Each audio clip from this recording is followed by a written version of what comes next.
अस्सलाम वालेकुम। एक इम्पॉर्टेंट आपसे बात शेयर करनी है कि दिल का दौरा या हार्ट अटैक पड़ने की सूरत में वो कौन सी अद्वियात हैं जो अगर हमारे पास हों तो दिल के दौरे से जो नुकसान होता है उसको कम से कम किया जा सकता है। तो इसमें बेसिकली एक छोटी सी किट होती है जिसे हम हार्ट अटैक प्रिवेंशन किट कहते हैं। या आपके पास घर में, दफ्तर में, गाड़ी में, खवातीन हैं तो उनके पर्स में ये हमारे पास होनी चाहिए। 45 से ऊपर के जितने भी लोग हैं, और इसके इस्तेमाल से ये होता है कि अमूमन जब दिल का दौरा पड़ता है और कंसल्टेंट तक पहुंचने में इतना दिल को नुकसान हो जाता है, एक और दौरा आता है कि बात आगे बढ़ जाती है। तो अगर इसका फौरी इस्तेमाल कर लिया जाए तो वो नुकसान कम से कम हो जाता है। इसके अंदर एक आपके पास टैबलेट डिस्प्रिन,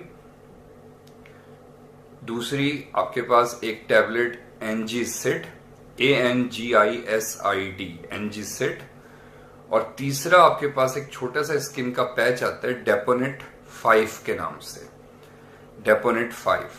तो अगर आपको दिल में तकलीफ महसूस हो, दर्द हो, खिंचाव हो, ऐसा लगे कोई सीने पे बैठ गया है, सांस लेने में दुश्वारी हो रही हो, ये दर्द जो है वो उल्टे हाथ की तरफ बढ़ रहा हो या गर्दन की तरफ जा रहा हो, तो ये अलामात होती हैं सीने हार्ट दिल के दौरे की। इस सूरत में करना क्या है कि एक टैबलेट डिस्प्रिन जो है वो आपने दांतों से चबा लेनी है और चबाने के बाद निगल लेनी है।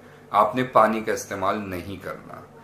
दूसरा, उसके बाद ये टैबलेट एनजीसिड को जबान के नीचे रख लें और जो डेपोनेट 5 स्किन पैच है उसको खोल के उल्टे हाथ की तरफ सीने पे ऊपर कहीं भी आप उसको किसी जगह भी लगा लीजिए। तो इससे ये होता है कि आपको एक टाइम मिल जाता है, आप कंसल्टेंट तक पहुंच जाए और इंशाल्लाह ताला कम से कम दिल को नुकसान होता है। तो आपसे गुजारिश ये है कि इस वीडियो को ज़्यादा से ज़्यादा शेयर करें, रिट्वीट करें। मुमकिन है कि किसी के ये काम आ जाए। दुआओं में याद रखिएगा। अल्लाह हाफ़िज़।